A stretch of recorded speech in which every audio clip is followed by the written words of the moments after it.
Begin with a developing story. Boston police officer John O'Keefe was found face up in the snow on Saturday morning outside a home currently occupied by people known to O'Keefe. Officer Saraf observed the victim to be cold to the touch, no signs of breath. He was transported to the Good Samaritan Medical Center where he was pronounced dead. State prosecutors accused Karen Reed, who was O'Keefe's girlfriend, of backing into him and leaving him to die in the snow. Reed and the victim had been out drinking at a couple of bars in town the night before when they were later invited back to a home on Fairview Road. She stated that she dropped the victim off on the left. Reed's attorney says she tried to call O'Keefe and had no idea anything had happened to him. Reed pleaded not guilty to manslaughter, motor vehicle homicide, and leaving the scene of a crash causing death. An investigation into the death of a Boston police officer in Canton has taken a turn. Lawyers for the woman under arrest not only say their client is innocent, they're alleging a cover-up. Prosecutors point to pieces of a broken taillight as evidence, but her lawyers argue the police report was altered. First got to that scene at 6 a.m. and did not find a single piece of taillight. And then 12 hours later, boom, they found taillight everywhere. People in this town are scared of the people who are supposed to protect and serve. I don't think there's any kind of conspiracy or anything like that. They say there were a lot of people at the home that night, and one of them Googled how long to die in the cold hours before Reed would have known O'Keefe was missing. Free Karen Reed! Free Karen Reed! Free Karen Reed! This is not a Hollywood star. This is an accused murderer getting a standing ovation as she enters the courtroom. What is going on out there?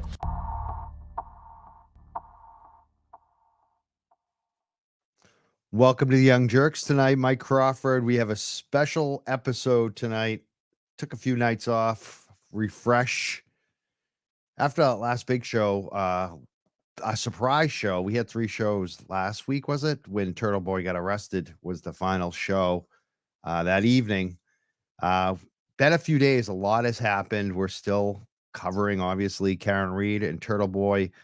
We've got a special guest tonight. So much news and information to cover. We're going to be back on it. Believe me, we're on it tonight. I don't even know where to start. But one thing I will say is that we've got some. I'm going to put these up here. Hold on 1 second here. We got some bumper stickers. We've had these for a while. Tonight, we'll kick in. Anyone who donates tonight, 50% of the money is going to go to us and 50% divided, which is 25% each, to the Free Karen Reed Defense Fund and 25% to Aiden Turtle Boy to defend him. And anyone that does kick in on the Cash App or Venmo is Mike Crawford TYJ or Mike Crawford 1 on the Cash App. If you put your name and mailing address, we'll ship out some of the bumper stickers to you. So that's tonight. We're doing that like we always do lately, is raising money to defend people. Gotten some criticism. Maybe we'll talk about that tonight. I don't think we need to. We're pretty transparent about what we do. Every donation that we get, we announce on the show. You can add them up like we add them up, and we publicly post how much money we raise and where the money goes as well. So if anyone has any questions, you can just look at what we're doing. It's very transparent.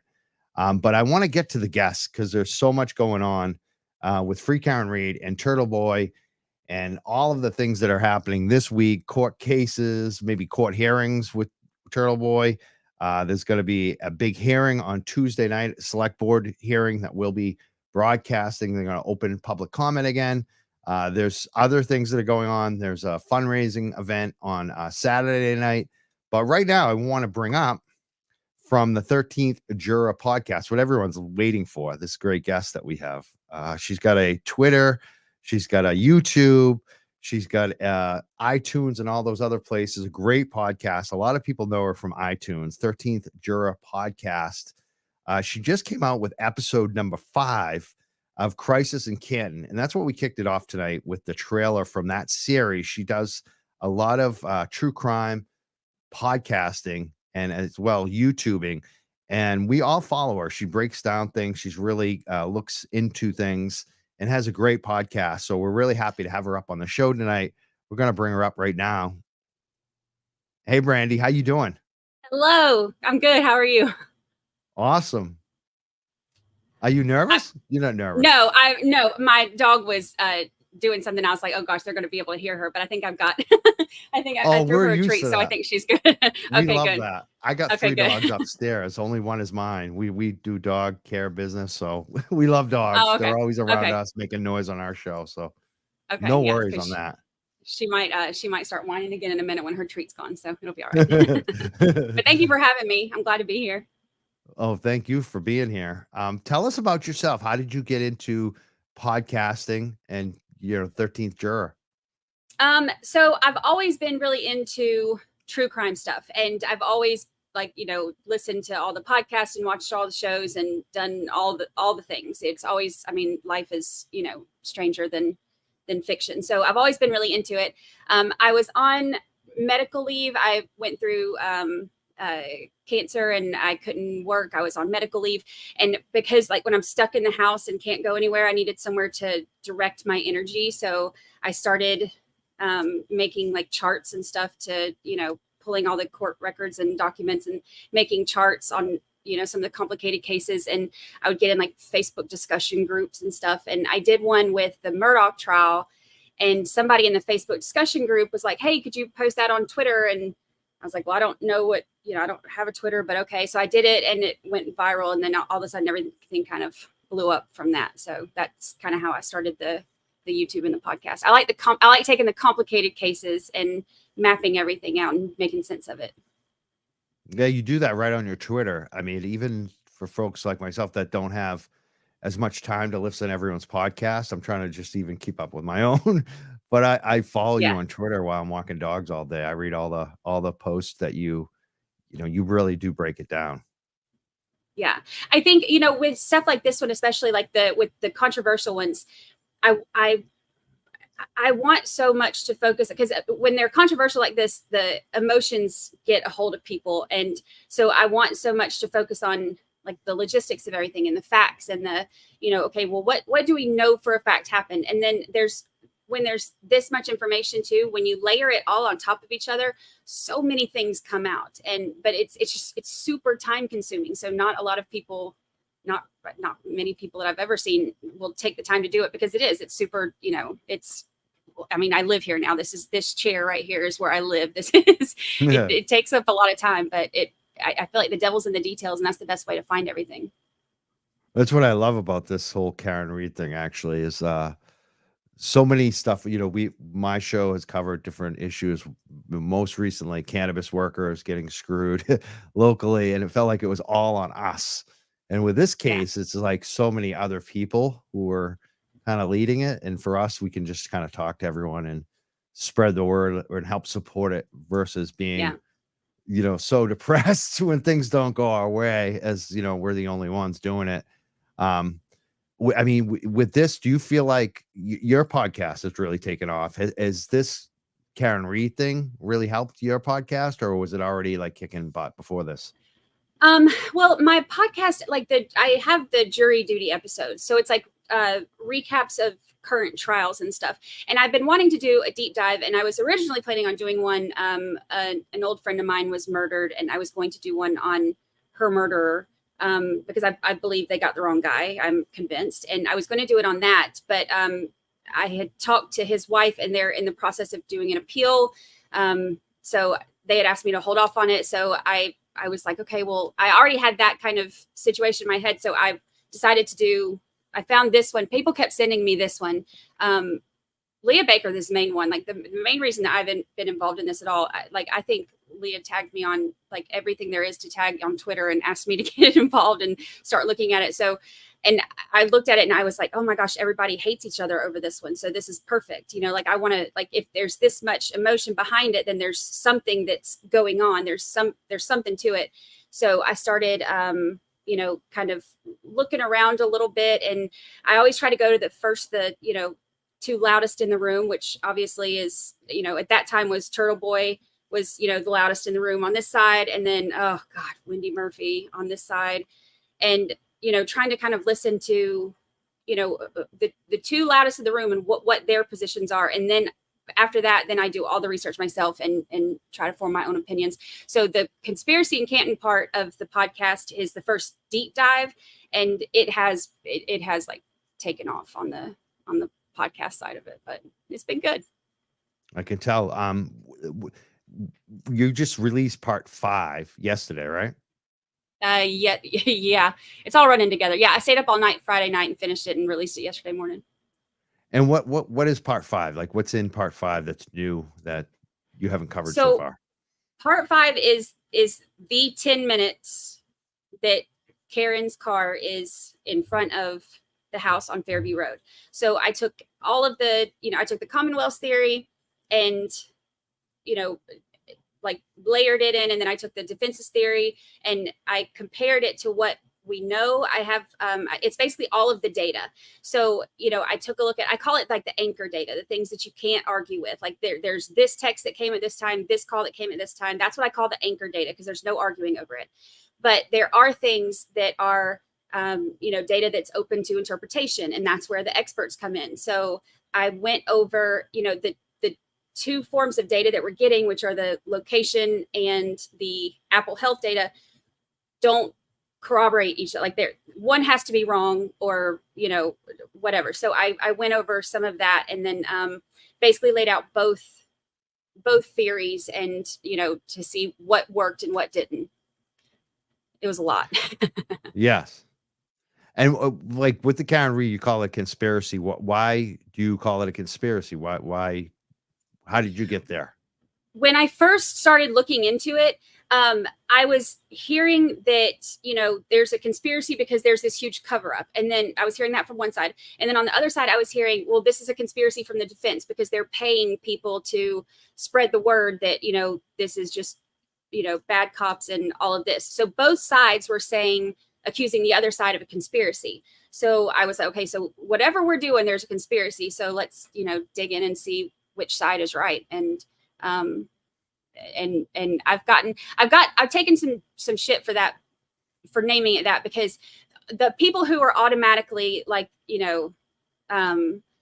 like, oh, she did it, she's evil, whatever, are automatically like, you're already saying conspiracy. I'm like, well, if you would listen to it before you start running your trap, you would know why I love that. I love that. That's genius. Actually, I didn't think of that, but I do recall that Wendy Murphy was saying that over and over and over again, that there was a great conspiracy. And I was wondering if we're in on the conspiracy, where's my money? But I didn't. And I started asking people because she actually said the protesters that were showing up were paid. And we had a bunch of them on from Canton. And I just started asking them, did you get paid? No, we couldn't find anyone that got paid. Like, unless they're lying to us, nobody got paid. And they seem like just random citizens that care about this, case. Yeah. Did you find any evidence of Wendy Murphy's conspiracy that people were being paid by the defense? No. And nothing. What about the others? Oh, go ahead. Sorry. Well, I was going to say, I don't have a lot of, it's hard to take, I'm trying to be so careful with my words.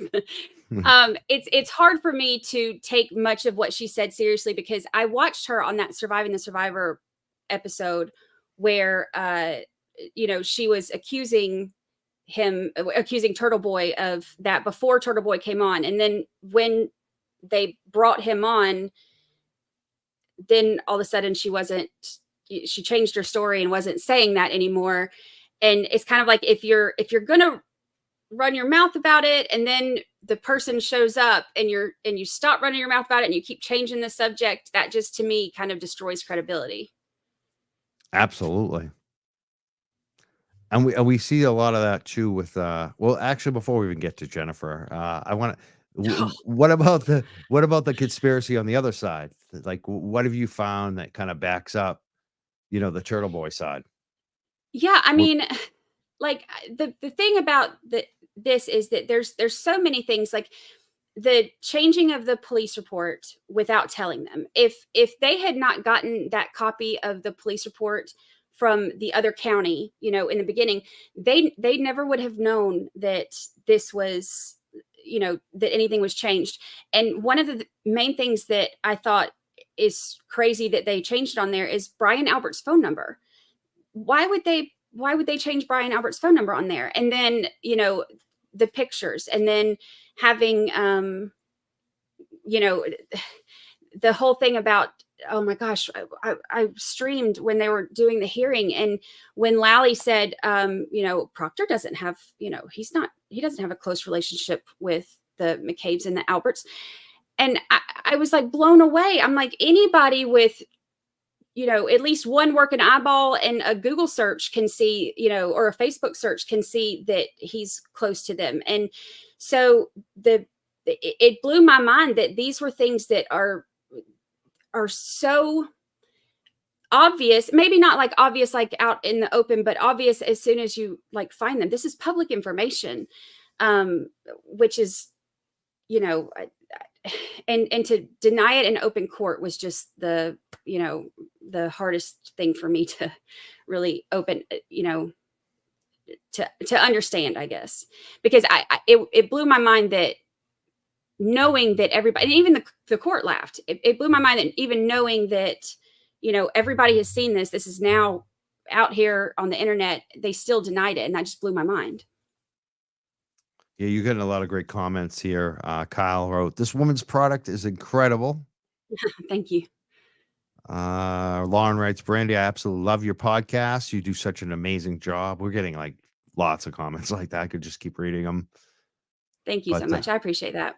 It's a lot of work, but I feel like it's important. I think that a lot of people will automatically discount, this is like, oh, conspiracy theorist, whatever, and they'll discount it. So like, I've tried to be very fact-based in it and like pull everything from documents and from, this is all from public record that anybody can look at. And all I tried to do is stay focused on all of that so that you can't really say it's a conspiracy theory anymore. I'm asking questions that are right here, in front of us. So it's a lot, but it's worth it. It's good.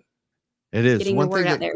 You broke on Twitter, I noticed, and you just mentioned it a second ago, is about the phone number change. Brian Albert's phone number change and reports. Tell us more about that. I want to hear more about that because that's weird to me. Like, where was the first report? Where was the second report? What was that all about? The first report was dated. Let me see. I don't remember the exact dates. The first report it had a different date on it, and they had. Let me see if I can pull up my stuff real quick because Lord knows if I get the date wrong. But they had the number that was on there was changed on the second report. And then there was also an extra like little supplemental paragraph that was on there. Let me find my stuff. But when they changed it, normally if there's like an addendum or something that's added to something, it'll have a different date. There was nothing that was changed. So it's made to look like this was the original report, but it wasn't. And his phone number was changed. And the phone number that was listed, I guess there's a couple different phone numbers that Brian Albert has, but that one was taken off there and it was changed to a different number. So to me, that's like, okay, not only did he not come out, but he also is now being removed from the police report. And it was just another one of those things that, okay, if he didn't come out, all right, that doesn't make sense to me, especially if, you're supposed to be like trained first responder type, like and if you've got another Boston cop dead on your yard, you would come out. But okay, I can, even if I like put that part aside, that's for his number to be changed in the report was huge for me because I'm like, okay, why are they trying to distance him from it? What you don't do shady things unless you're hiding something. So what are they hiding? So that's what really got me on that one. I forgot to pull up the dates on it, but I don't have my stuff is no, that's fine. We don't need exact dates. We just want, kind of an idea more about it. Yeah. That is very strange. Yeah. Yeah. It's something that's one of those things that if it wasn't something nefarious, then why would it not just be like, oh, this was a wrong number on this and this is why we're doing it? But there was nothing like that. It was changed and then it was presented as if it had never been changed. And the defense never would have known if they didn't have that report from the first county. Interesting. We're talking to Brandy from the 13th Juror podcast. Conspiracy in Canton is the series that we're talking about tonight. She's just put out episode number 5. You can check it out on iTunes. Also, it's on YouTube too, right? Yes. Yeah. And you recently had let's blow that up on the screen a little bit. You had some posts against Jennifer Coffindaffer. We talk about her a lot on the show. She blocked us way back. She's blocked everybody at this point, but she's been giving you some crap. I don't get how she's trying to give you crap on what's that all about? She started trolling me, and like, you know, we have some mutual friends, whatever, mutual people that we both work with. And so I was very respectful to her. She kept talking in absolutes, and that was driving me nuts because she was, saying like, she's definitely, guilty and she's evil and stuff like that. And but she was getting basic facts wrong.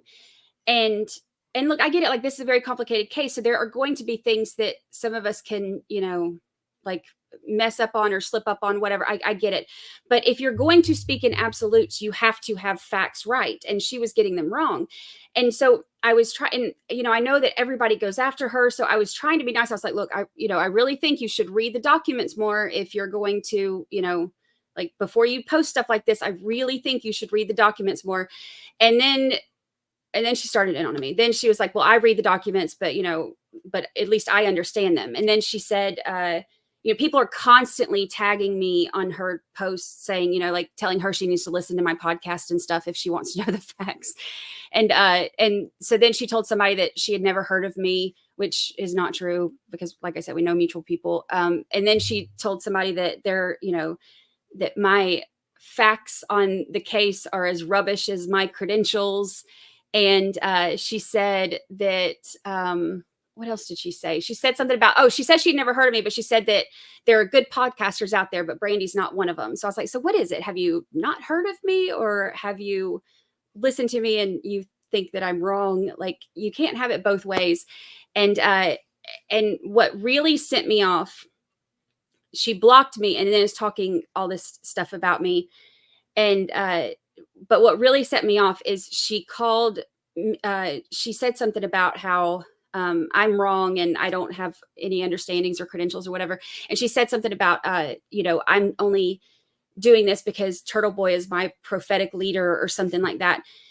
That sent me over the edge because it was like one of those things like, so not only are you discrediting me, but you're saying that I don't have a mind of my own, and you're letting your personal feelings about Turtle Boy affect how you are speaking to 70,000 people about me and my credibility. And that just sent me, like, because there's one thing that matters to me in this, it's my credibility. Like, I fact check and I spend so much time, looking into this stuff. And if something is an opinion, I'll say it's an opinion. If it's a question, I'll say it's a question. But if it's a fact, I check the facts. And that made me so angry that she called, she just made me out to be like a mindless minion, and I cussed her out. It's the first and only time I've ever cussed anybody out on Twitter, and then she hid it, but then it still got shared. It was like 30,000 views or something within a couple days, because she hid it, but everybody saw it before she hid it and shared it and stuff. But she's the only person I've ever lost my cool with, though. But to discredit me when she doesn't even know what I've done is BS. So my prophetic leader, she needs to look up what prophetic means, honestly, because there's comments on that. Alyssa says, you prophetic leader, bless her heart. And another one says, Brandy is a leader, hardly a follower. That was from White Paint on YouTube. Yeah. So, thank you. Yeah. I like, and that's the thing is, like, I haven't, and I've talked to Turtle Boy, and but he knows, like, I have listened to some of his, like, stuff here, and like some of his recent stuff. I did watch the Framed video when I was first starting to like research everything, because I was like I said, I wanted to hear the two loudest voices in the room. I watched his framed video, but I haven't seen any of his other stuff. I haven't read his blogs. I haven't done any of this stuff. So there are some things that I found that he's like, oh yeah, I found this. And then he'll send me the thing on it or whatever. But I specifically haven't, because I wanted to come to my own conclusions without, my opinions being skewed by somebody else's reporting. So it's nothing against anybody else's reporting or what they do, but I wanted to come to everything myself before I found out who thinks what about it. So to discredit me and say that I'm just repeating, my prophetic leaders stuff, it just pissed me off. Yeah. I like how you talked about her certainty. Like, she's always so certain, and her evidence is really shaky. Like, a lot of times, or not, like, or totally not accurate at all. I mean, it's just yeah. And very that's the weird. thing, is like, if you're going to speak in absolutes, then you should be absolute in your facts, and she's not. And that's what frustrates me. And so, and that was one of the things too that I told her. I was like, regardless of what you think or what credentials you had, back in the day, or who, you're talking to behind the scenes, whatever, regardless of any of that, Karen Reed she has the presumption of innocence. You are telling 70,000 people, you are trying to like rally the mob and tell 70,000 people that she's evil and that she did this on purpose, and that, she's like, you are convicting her before she has even gone to court. And if nothing else, if absolutely nothing else in this case, if you don't have your mind made up either way, whatever, fine, cool. But if nothing else, there is reasonable doubt here that we've seen. So you cannot go, it is irresponsible, and I don't give a shit what credentials you have or had or whatever. It is irresponsible to go on there to 70,000 people and tell them she's evil and she did this when there's obviously doubt and she has the presumption of innocence. And I think it's bullshit. Absolutely. I love that you said that. 70,000 people, because they often call us, like Kevin and Coffin Daffy, or I call it Coffin Daffy, but Coffin Daffer and Wendy Murphy, they all call us the mob, but they're actually the ones, the mob. She's got 70,000 people or whatever on Twitter, and they act like it's so funny, because they said that Aiden was paid and that we were all paid and all this other crap, and that we were spokespeople for the defense. Aiden was the spokesperson for the defense, and that you're following Aiden, I'm following Aiden, and all this other crap, right? But they're the ones who we find out are coordinating with the DA. Like, we found out this week through Aiden that they've actually been coordinating, a lot of them, not just Coffin Daffer, but we know now Coffin Daffer too. It's just like everything they accuse us of, it turns out that's exactly what they are. Isn't that true? Yeah. And I mean, that's what's so infuriating about it, because to try to belittle, not just me, but like basically anybody who disagrees with her, to try to belittle everybody, and, just brush them off like, oh, you don't matter because you're just doing this when you're the one doing it. It's so infuriating. And I even told her when I accidentally cussed her out, I even told her, I was like, you have an agenda, and I know it, like everybody else does it. You have an agenda, and it has nothing to do with, the truth or victim advocacy. So it, like, she just wants to get on TV, and, I'm not, she wants to be like the insider on it, and she wants to, do her thing, but I don't like it. And I noticed she makes a lot of money from this too. She was lamenting that some defense teams only spend $25,000 per special witness, expert witness, and that's what she does. So she's like, her minimum gig is 25 grand, and that's like cheap. Like, that's not like she doesn't even want that. She's looking for more money than that. So she's getting paid quite well with the expert witness business that she's advertising to her 70,000 people, I would guess too, right? Yeah. But I mean, but here's the thing about that too. You can't be an expert at everything, honey. At some point you got to sit down. And even like something that she posted about, not believing that there were cinder blocks on the beach for the Natalie Holloway thing, then Matt McCollum posted a picture right after that. Lo and behold, on the fish huts, there's cinder blocks. So it's like, she thinks that she's an expert in everything. And that's what drives me crazy. When she went on the show with, who was she on there with? I think Vinnie Politan, maybe. And she was talking about how she's a cell phone expert. So she knows that this Google search was, whatever. it was one of those things that frustrated me so bad, because you are not an expert at this anymore. Like, and I use this when I was talking about this on my show. I use this as my example. My dad was, like, God bless him. He was an incredible, he's incredible working at cars. He could work on, he could build a car from the ground up. He was very talented at it. But if you took him a Tesla and told him, hey, fix this, radio thing, he's not going to know what the hell's doing, because it's a different type of technology. You can be an expert in cell phones 20 years ago. That doesn't mean that you're going to be an expert now. You don't get to still give your opinion on things when it's a different technology. It's different, reports. It's, different software. Like, you don't get to use credentials from back in the day to give opinions on things that are no longer, related to the things that you knew back then. But Absolutely. She does it anyway. Yeah, someone just said they introduced her as a cell data expert, but that is even listed on our company website. So yeah. She has a cell phone and she uses it, so she's an expert now. You're right.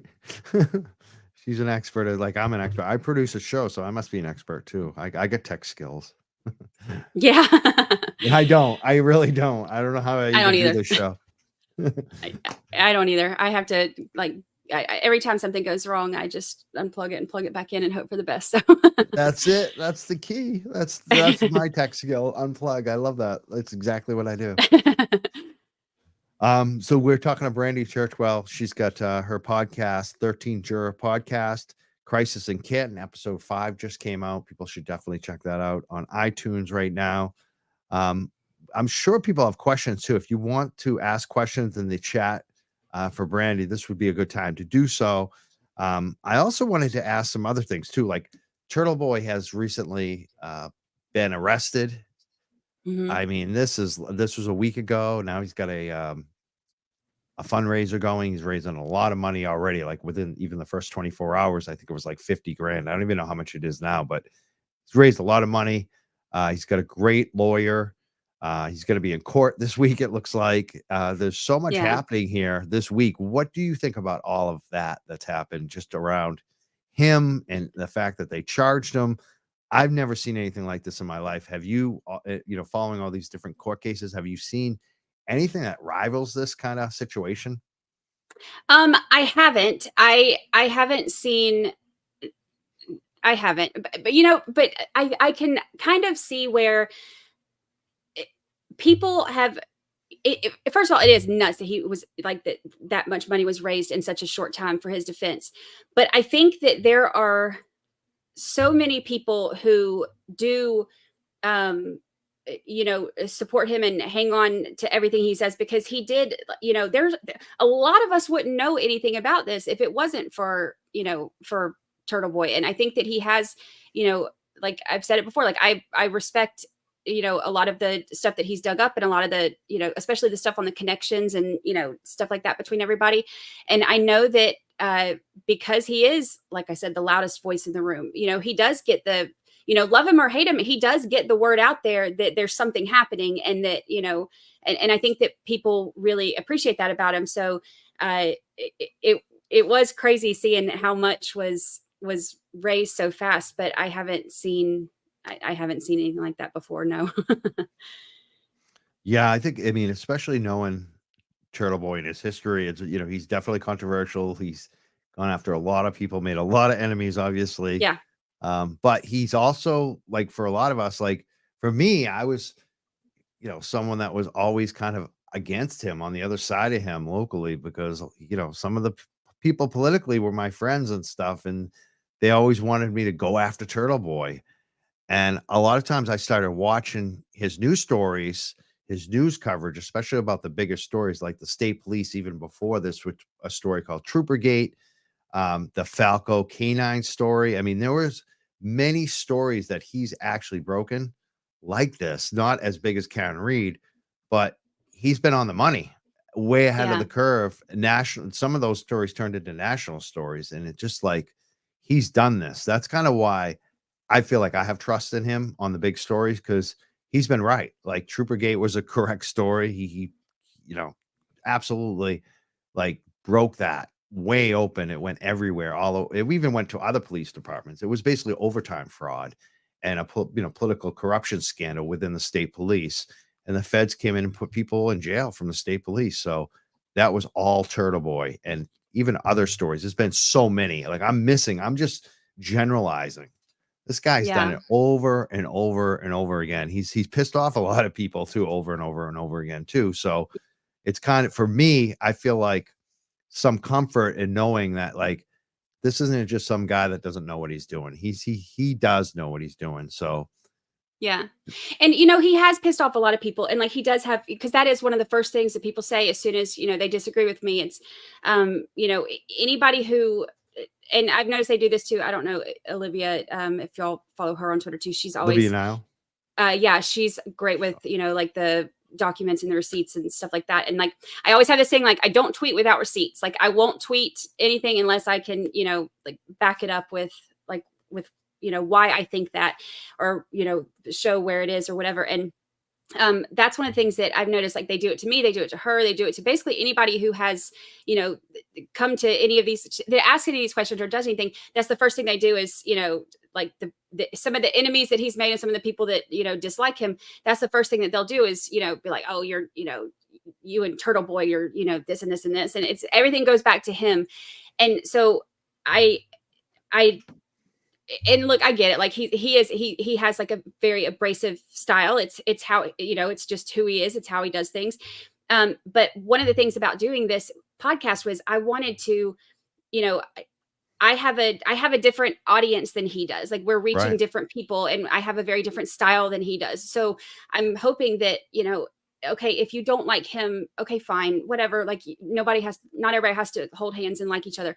But if you don't like him, at least listen to, this. And like, this is, this is facts. This is, regardless of your personal opinions on somebody else, like this is still factual information. These are still questions. These are still things that we need to look at, because let's just say, even if she did it, let's say she's drunk, accidental, whatever. Let's say, even if she did it, so many things have been done shady in this situation that they still need to be brought to light. These are things that still need to be asked. We still need to know why they're changing reports, and why, they're having a close family friend looking into this, and why, like there's still so many things that need to be questioned and brought to light and, and talked about.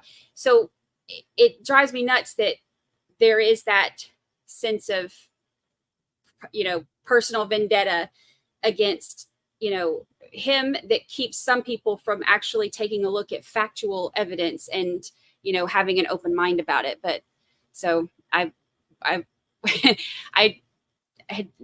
that he's his style and my style are very different, but I'm hoping that, that just means we'll reach more people and, and get the questions out there to more people. So we'll see. I think that's working. I think it's either way, it's all working, because there's so many shows now talking about it and getting into it. They may not be the experts that you and Aiden are, but there's, like, I was just watching, just stumbled on some random shows I've never seen before, and they're talking about the case. It's very interesting to see it kind of, especially on YouTube. I'm noticing it's really starting to spread out there now, the whole story.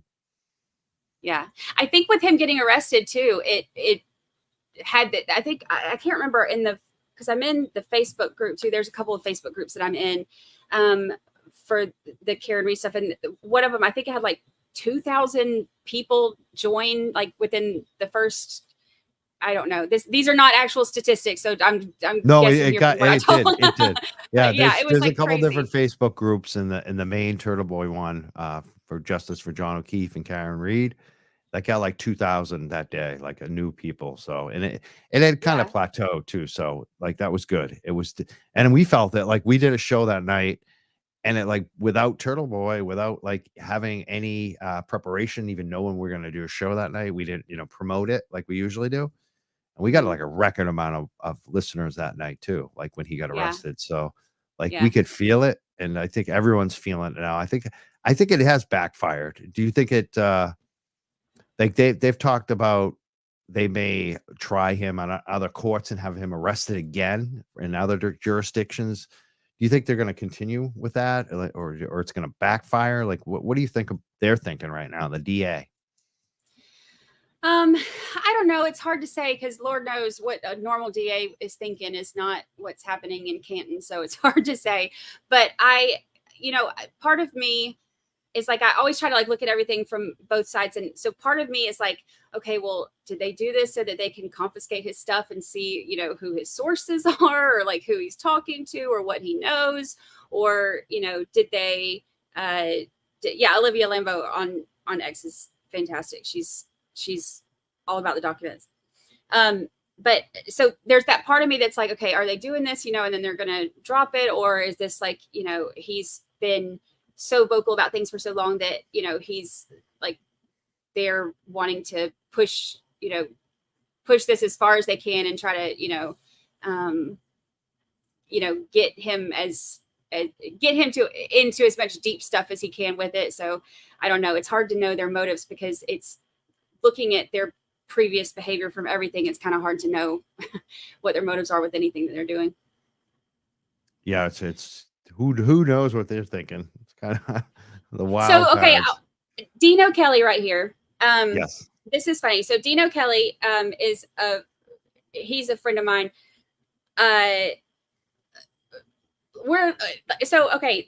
Actually on your show, Sean on the Gulf brought up Dean O'Kelly because he was the lead investigator in the widower trial, the Thomas Randolph trial. And Sean on the Gulf, when he was talking about how he saw when Dean O'Kelly got on the stand, and he said something to you about how, like he was saying when everybody got there, like they, got everybody there and they were talking about like, this is what you're doing, this is what we're doing. And like they had the scene about how they were going to go through and investigate things. And Sean on the Gulf had said something like, none of that was done. That's how it should be done. None of it was done. But that's actually Dean O'Kelly. That's the one he was talking about. That he saw. So what was he? Was he a police officer or Fed? What was he? Dean? Yeah. He's the lead investigator in the Thomas Randolph.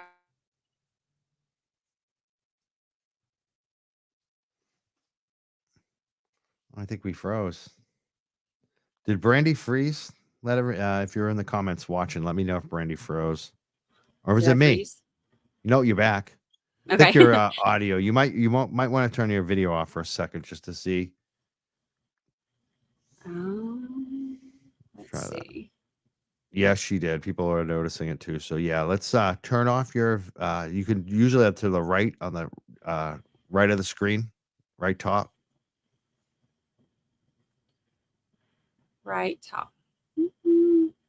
What am I turning off? I would try to turn off the video for a second. Just go with audio. There you go. Maybe we can turn it back on too. Yeah, yes, it does. Okay. So what were we saying? Dean. He was the lead investigator. So it was that, but that was on one of your shows. And when he said that, I was thinking like, because they had such a big, with everybody there, they had the roles of who was going to do what, and they actually investigated. God forbid you investigate when you're supposed to be an investigator. But that was one of the things that stood out to me too, is that when, the police got there, nobody investigated anything. Like if there's a dead cop in the yard, why would you not go inside the house? So that was one of the things that really stood out to me. And Sean on the Gulf had mentioned it too, but I guess a lot of people have, because that's one of the things that a lot of people question. But now we got a comment that says we need Brandy's face. So let's try to see if the video works again. Sometimes it will come back. Okay. See, I think it's working. Let's try that. Okay. If not, we'll turn it off again. Okay. It looks like you're frozen again. I don't know what's going on there. Oh, that's too bad. Someone said as soon as we mentioned the feds, you froze. Ooh, that's a whole nother conspiracy then. So, is there anything else that you wanted to bring up that we haven't talked about tonight that you wanted to kind of present to the audience? One of the big things is like this past episode that I did, the one that I did Friday, or released it Saturday, I guess. There are some, if you go to, you're sharing your screen. If you go to my website, there's some charts and stuff that are on there that help with the visualization of all the stuff that I'm talking about, because it's really hard to, in podcast form to, go through all of the data and all of the things and try to explain it. So I made some charts and put them on the 13th Juror podcast.com that have some of the different, people in there, but also some of the different time frames of when things are happening and how things could happen. And when you put it all together like that, it really does make a big difference.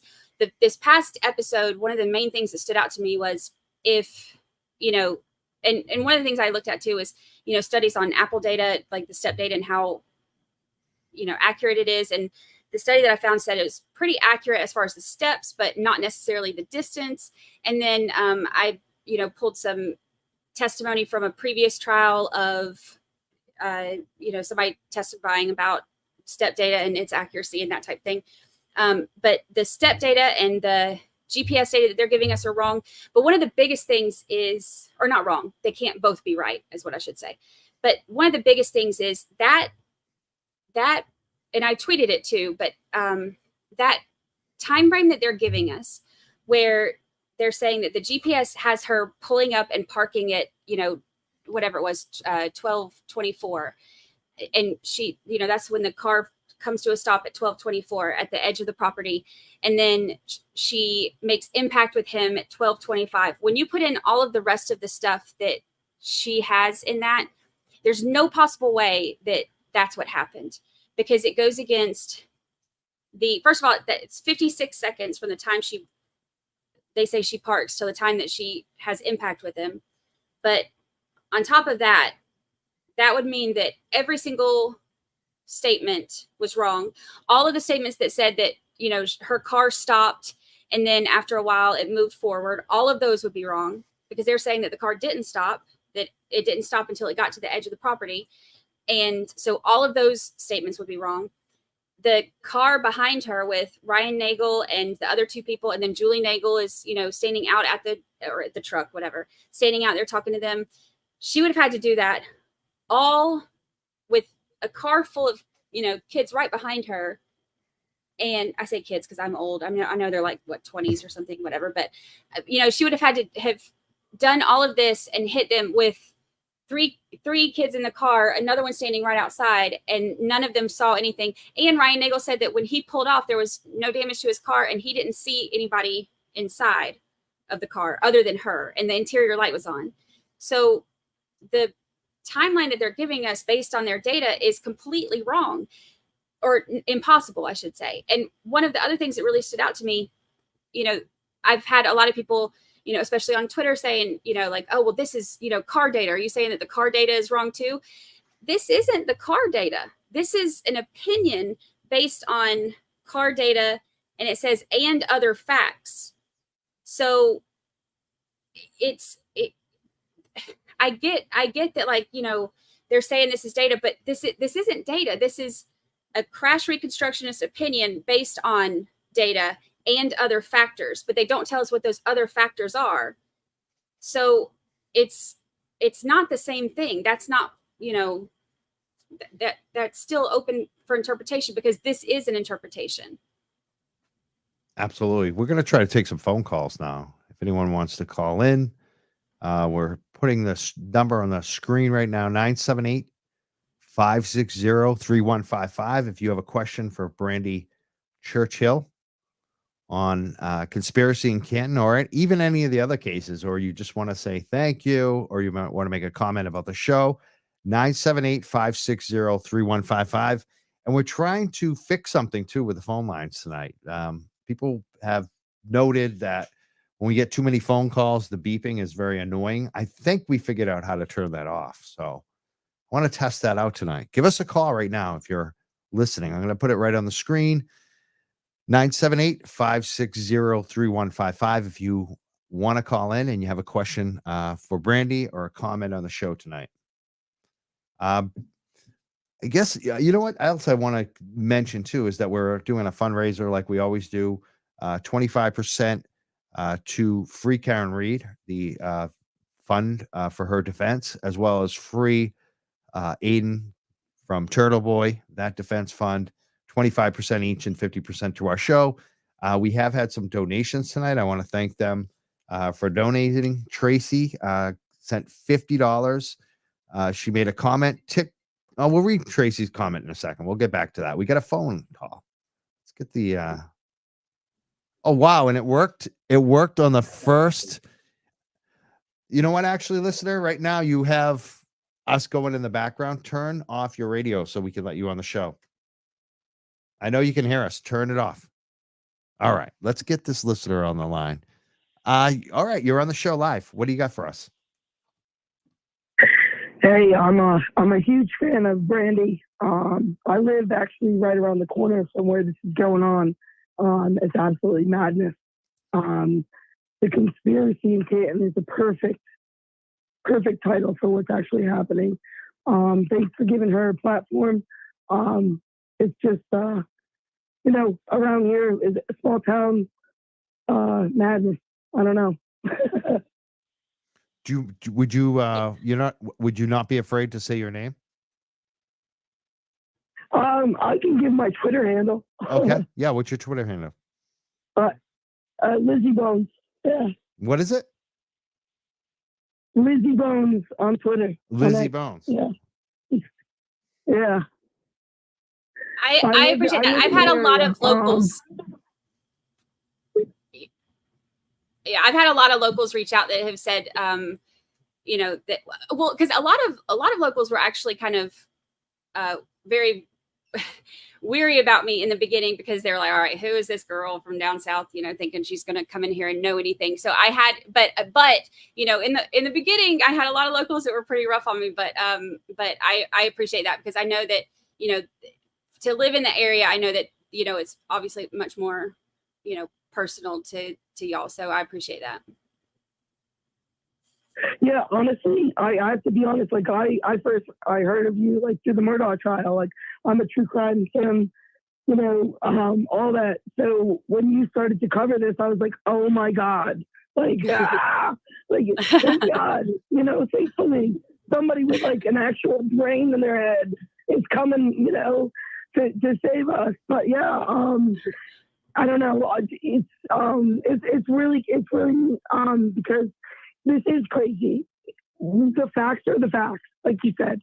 You've laid them out. I've listened to all the episodes that you've done, and that's the thing. The facts are the facts. And what the bottom line is, if she did it by accident, fine, whatever. But they screwed up so many things that it didn't, like, it leaves you to question. It's like, really? Yeah. You know what I mean? Like the reports, everything. It's like, what the hell? Yeah. Yeah, because if there wasn't anything to cover up, then why is there all the shadiness? So that's that's one of my big things too. Yeah. It's like really like even if like it's just like, okay, well, say she did that, but it's like it doesn't make any sense. You all suck at your jobs then, and we're at least gonna point that out because it's terrible, and anybody else to fall in here, you know what I mean? Like, yeah, I don't know, it's bad. Lizzie Bones, do you live in Canton right now?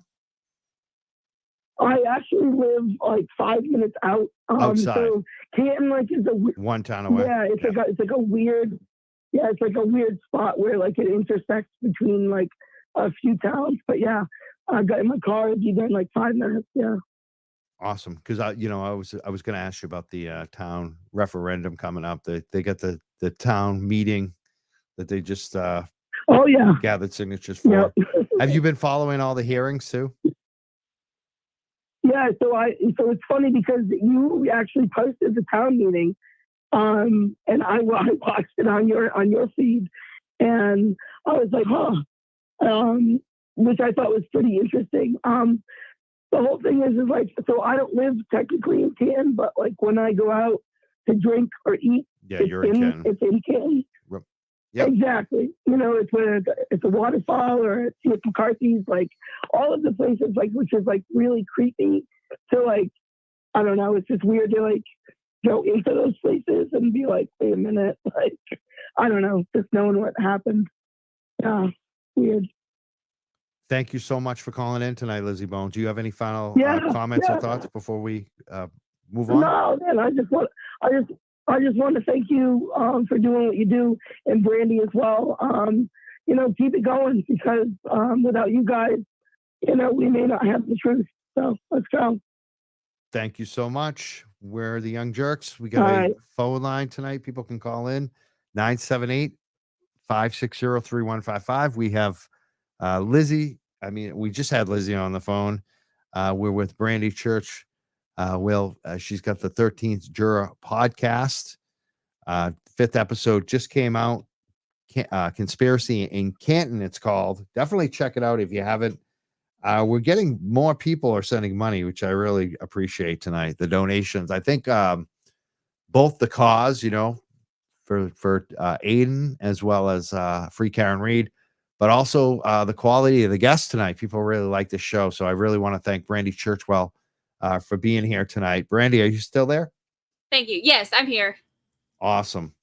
Yeah, I noticed we did lose you on the video. We had you like frozen for a little bit. Now it's gone, which is fine. As long as we have your audio, that's the most important thing here. Oh, yeah, I'm here.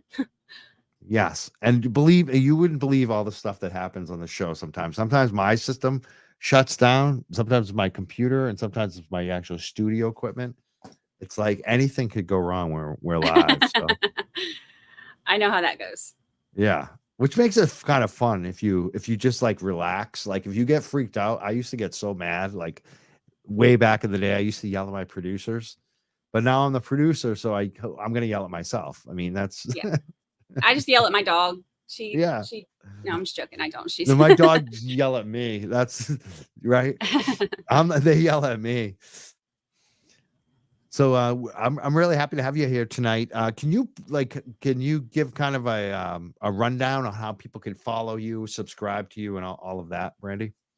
Yeah, I'm pretty active on Twitter. And even though that's where I battled it out with Coffin Daffer, I haven't been banned from Twitter yet.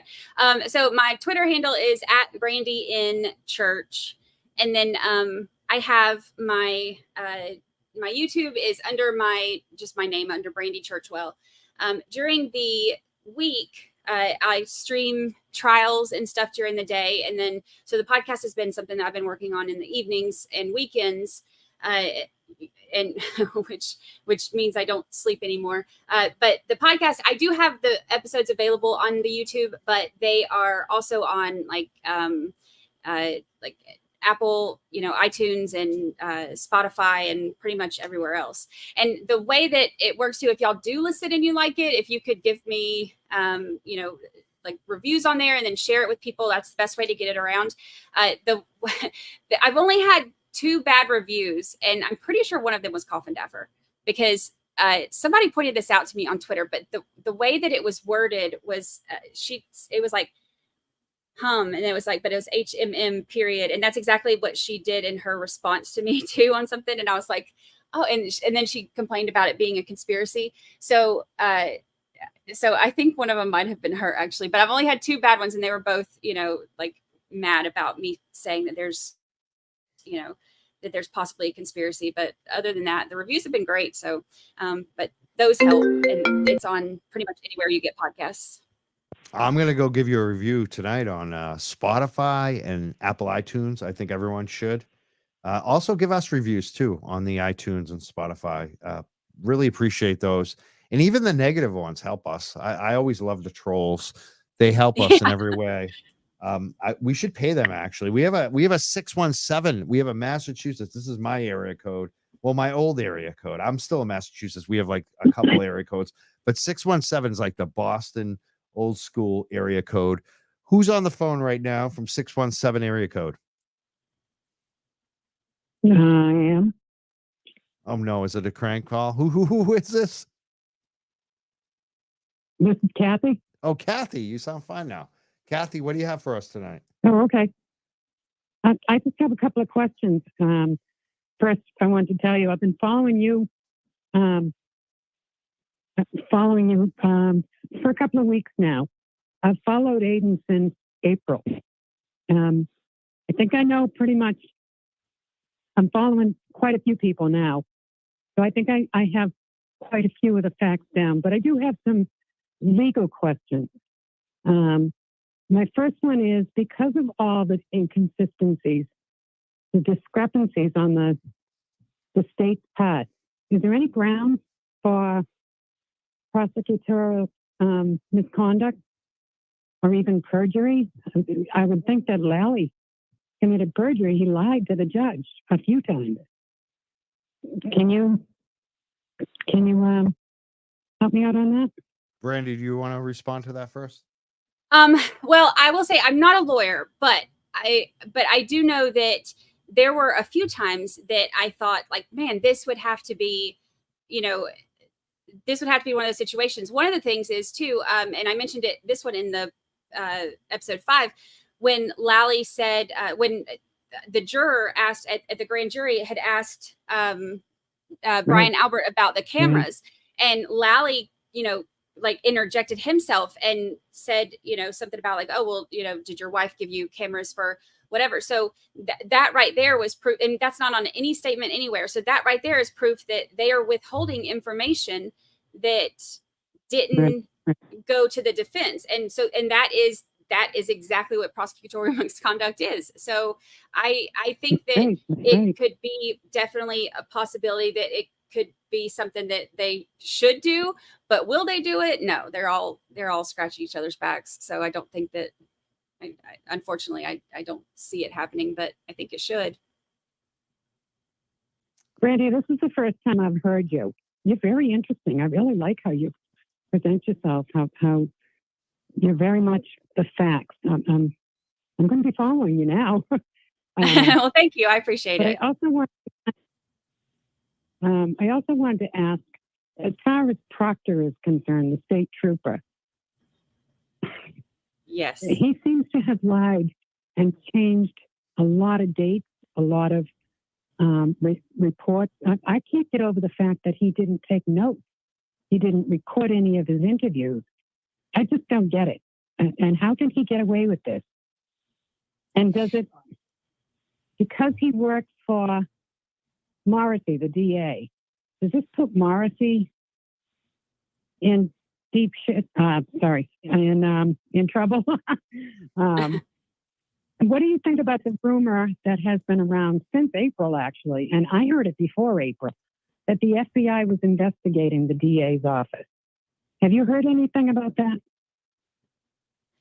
I have heard that. I don't, I know that the FBI has talked to, of course, we know that they talked to like Lucky, the plow driver, and,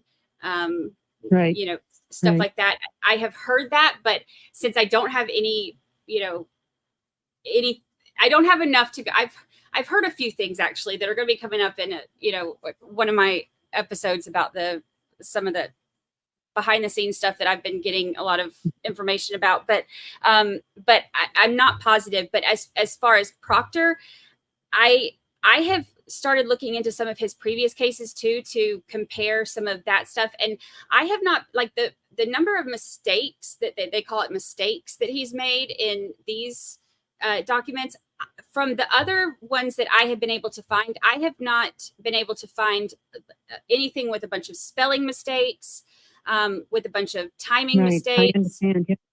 Yeah. So it's, to me, to have done, I think that's too many mistakes for it to be. Yeah. I noticed that as well. He's always done reports, from what I've heard, from what I've read.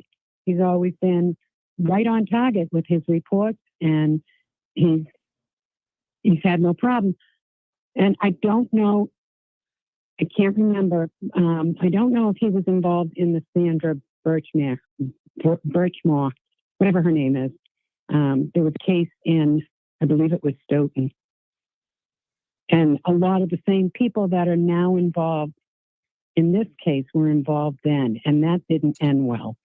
So that's why I think, and this is just my opinion, I'm not a lawyer, but I do think the FBI has been, it wouldn't surprise me if they were investigating since It then. would not surprise me if it was related to that Sandra Birchmore too. If it started there and it's Right. continued to this one, they both happen What's in her name Canton. again? But it was both, cops. One of the things that with Morrissey and Proctor and all of these other folks, I think the best way to see them held accountable is we got to win these cases. Like Aiden's got to win his case. Karen Reed has to win her case. If that happens, Well, you know what? then those people should be shaken. Like if they win their cases. Yeah. I think they're already shaken myself. Yeah. And to be honest with you, and I know that this is in the minority, but I don't see Karen's case going to trial. Exactly. I think it will. I don't think it is. I think once, especially this week when all the inconsistencies in Turtle Boy's case come up, and they will. Right. What he's being charged with, I think the courts are going to have to see that there's a lot of, I hate to use the word conspiracy, but I think that's what it is. There's a lot of the inconsistencies. I can't see how they can go forward with Karen's case knowing about those lies, to put a blank, the lies and the sneakiness. I don't know how they can go forward with Karen's case. I think It almost feels like they shouldn't have her brought. Yeah, and it almost seems like I feel like they ended up overcharging in hopes to, plead down and not have it go to trial. But that's just a theory. That's not based on anything other than me speculating. But it seems like to have it charged the way it is, that would be my guess as to maybe why, hoping that, if they overcharge her, then she'll, plead down to stay out of the trial system. But I don't think that they anticipated the amount of support and press and the magnifying glass that's on them now. I don't think that was something that they really anticipated. And you know what? That is very definitely thanks to Turtle Boy. Absolutely. If it weren't for him, I wouldn't know about this case. And I'm a true crime fanatic. If it weren't for him, a lot of people wouldn't know about this.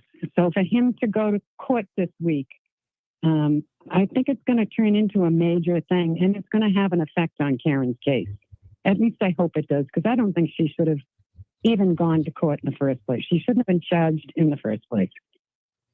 Yeah. But I'm taking up a lot of your time, and I'm sorry. So I will. You have a new follower, Brandy. Thank you. Thank you so much. I appreciate that. Thank you, Kathy. And thank you. Okay. Bye-bye, Mike. I know. That was great. Local call. I love it. Kathy, first I thought she was trolling me. It's so funny how I'm always waiting because you never know. Like it's especially the local calls. I got a lot of trolls now.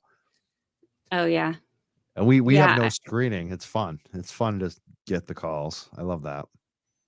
What were you going to say, Brandy? I get the trolls coming in now too sometimes. Like I guess it's part of it, but it's all the same ones, and then they'll go make new Twitter accounts, and it's all the same. But then you look at it and it's like, oh, this account was created October of 2023, and they have 0 followers, and their reply section is nothing but anti Karen Reed and anti Turtle Boy. Those are the ones that always seem to find me now on Twitter. Right. They're just wasting our time. There's a difference between them and Jennifer. Jennifer has, 60, 70,000 followers. That's the difference. Yeah. Yeah.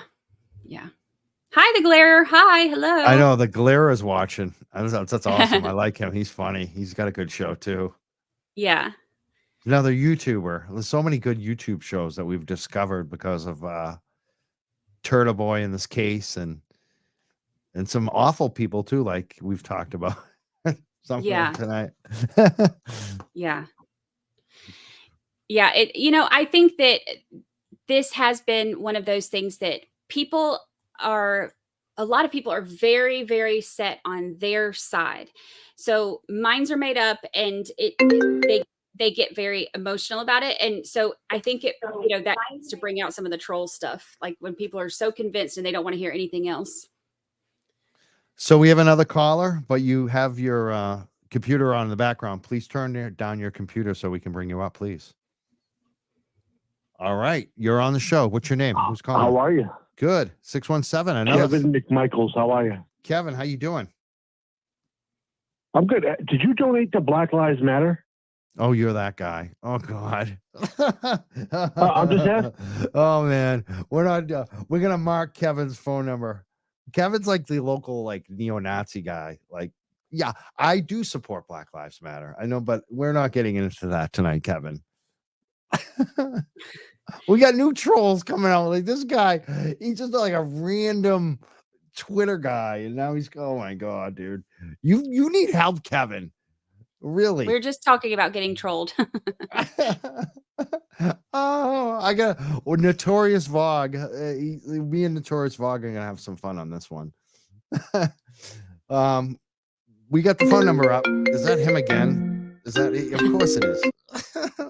We may have to turn the phone number off now because I don't want to deal with Kevin calling in over and over and over and over again. But if anyone else wants to call, 978-560-3155. If you can get through, Kevin's calling. Anyone other than Kevin. It's so funny. It's so funny how people get so worked up. I just want to make sure if that's the same number. You know what? Let's take this one. It might not be because I didn't actually write it down. Let's see. Let's see if this is Kevin again. Kevin, is this you again? No. Oh, it's someone else. It's what? It is. My name is Amy. Amy. So another 617 number, and you saved the day. Thank you so much. Yes. So that was actually quite funny. So Brandy, first time I've listened to you, so it's been great. Mike, I've been following you for a couple weeks now. Much like the last caller, I didn't realize this was happening until Turtle Boy started reporting on this as well. So there's one thing that there's a lot of things that really bother me about this, and I just know if anyone else had some insight. Originally, all the kids were supposed to sleep at the house that night, and they didn't.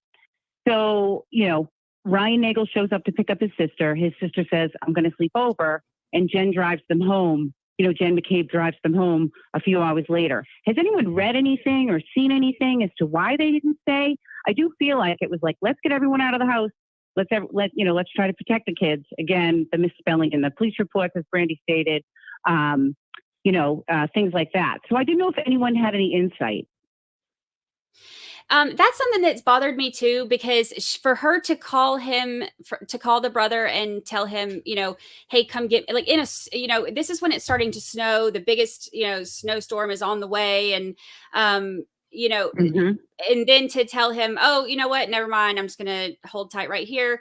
That was kind of strange to me, but also I noticed when I put all of the statements together, the people leaving, none of that stuff makes sense, because there are some statements that, everybody was out of the house by 1:00. And then Jen McCabe said in one of hers that she left at 1:30. And then she said, and we drove, like she said in one statement, she said we went home. And one, she said we drove one person home. And then in the other one, she said we drove two friends home.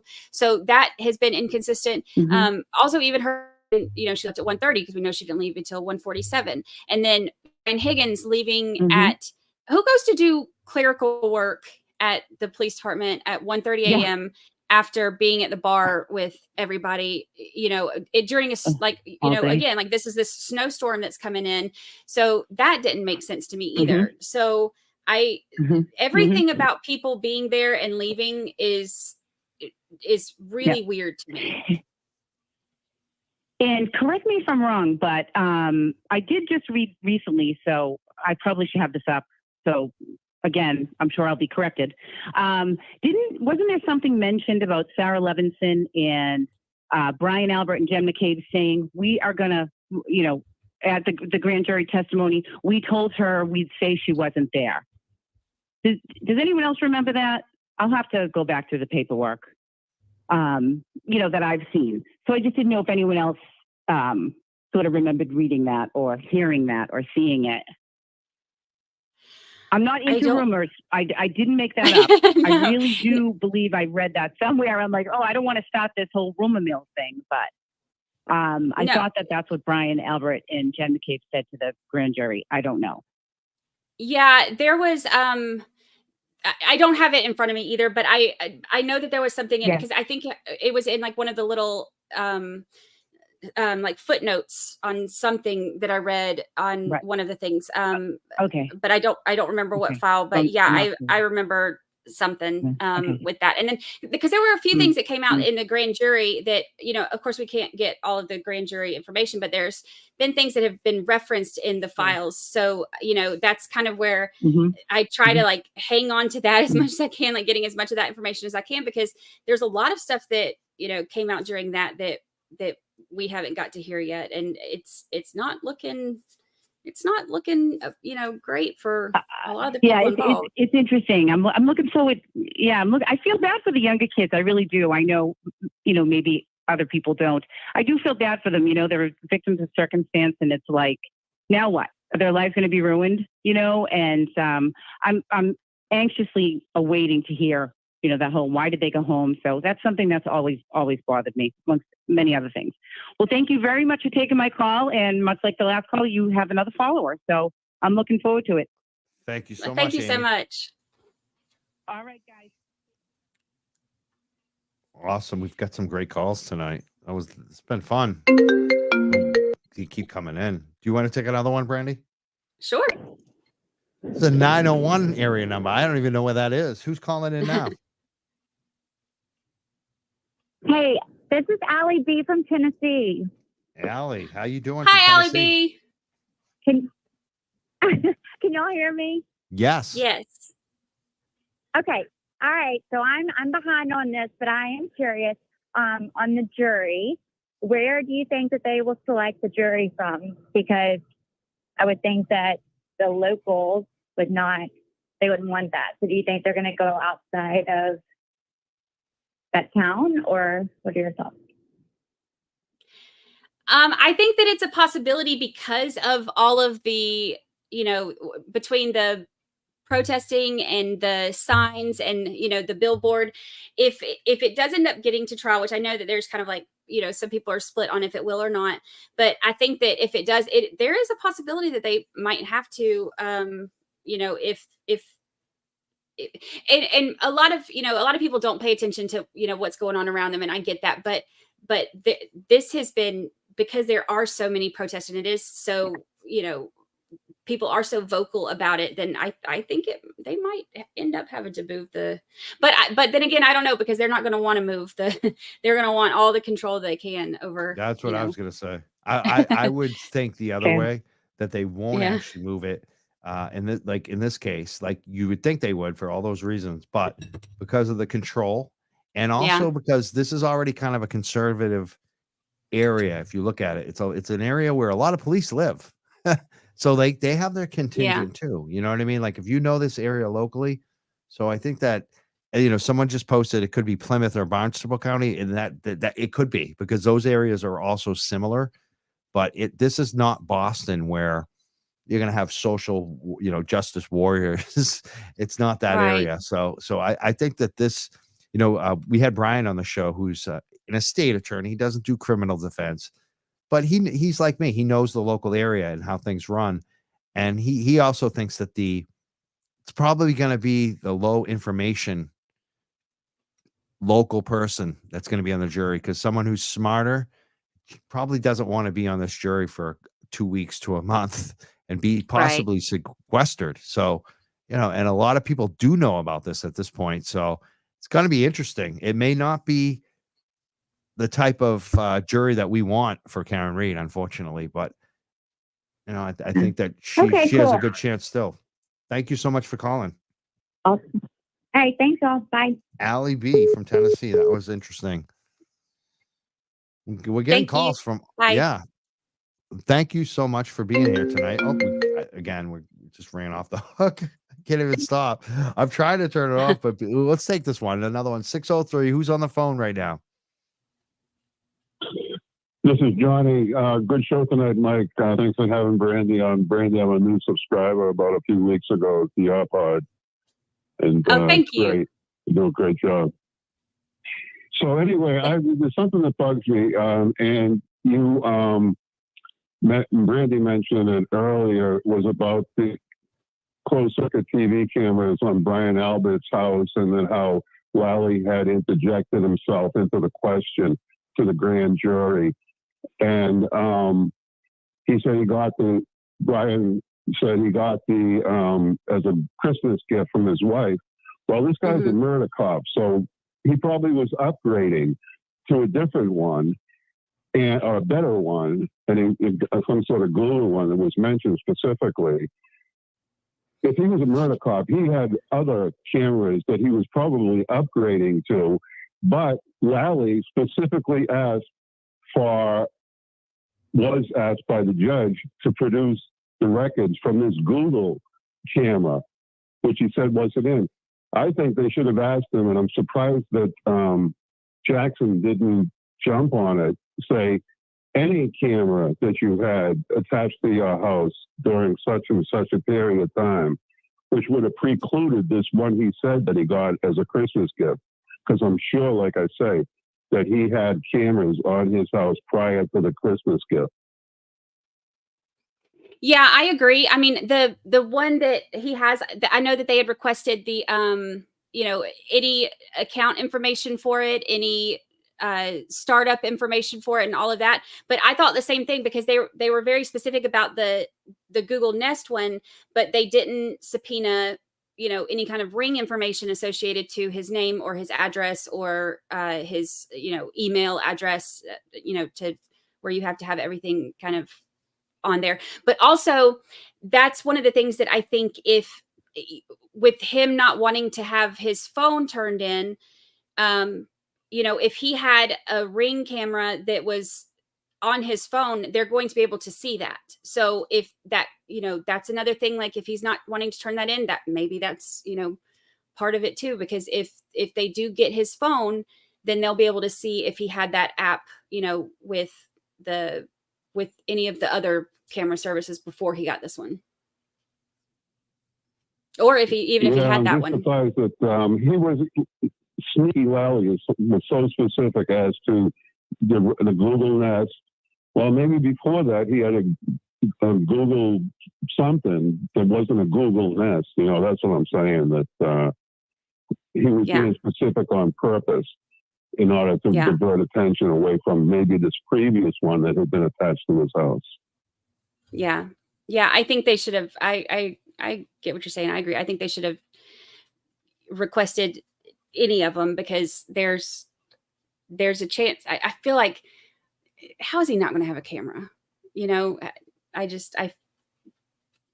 me, it's not. Yeah. Every cop has cameras on their house. Yeah. I agree. So anyway, you do a great job. I'm enjoying your podcast. There's a new subscriber, and thanks, Mike, for having Brandy on the show tonight. Thank you so much for calling, Johnny. Thank you. We're the Young Jurks. We've taken a lot of calls tonight. We got another one. This is another stranger. We ask you stranger. to let us know that you are not a voicemail system, so you need to press 1 to take the. I don't know who that one is. That one's. Did you hear that one? Yeah. Now they're botting us. I don't know what they're doing. We've taken quite a few. We've taken Lizzie Bones, Kathy, Amy. I think there was a Kevin, Allie B from Tennessee, Johnny, and then there was that crazy dude who wants to talk about how racist he is. Yeah. Yeah. I think we got quite a few calls in tonight. Yeah, we'll try this one again. We'll see if this one is. Hello. Hi, who's on the phone here? Hey, this is Julie, aka Warrior Biatch on YouTube and everywhere else for that matter. How are you guys doing? I heard you were looking for calling. I'm cheesy, of course. Brandy, I love you. I love you. I love you. I love you. You're so beautiful and you're so fun and you exude energy, and I laugh and laugh and laugh at your silly jokes, especially about the pandas and what was the last one you just did about the kangaroos? Oh no, kangaroos. That's evil. your whole life is a lie. Yeah, kangaroos are not like they're not cute and fluffy. Yeah. They look like they smoke Marlboro Lights and or no menthol cigarettes and bench 220. I think is what I said. Like they look like they just got out of prison. Kangaroos are that's a lie. Like that's a whole nother podcast. But yeah, But I love your energy and just you guys keep fighting. I mean, we can't give in to the threats and all the craziness that's going on in the world. So you fight the fights that you can and keep going. All right. Love you guys. Yes. Take care. Thank you so much for calling. I appreciate that so much. Thank you. Thanks. Yeah, I had posted that on, I think on Twitter, the thing about the kangaroos. I saw a thing and they're terrifying. But yeah. And we got another call. Who's on the phone? You're live on the show. We're not for long. I don't know who that was. It's funny when there's no screening on this call. When you call our show, if we answer, you're live on the show, folks. That means you got to get your computers off. You got to be ready to talk to us. Who's on the phone right now? How are you, John McDougal? How are you? John, how you doing? So good, Brandy. I love you. But do you know you're talking to somebody from Black Lives Matter who openly supports?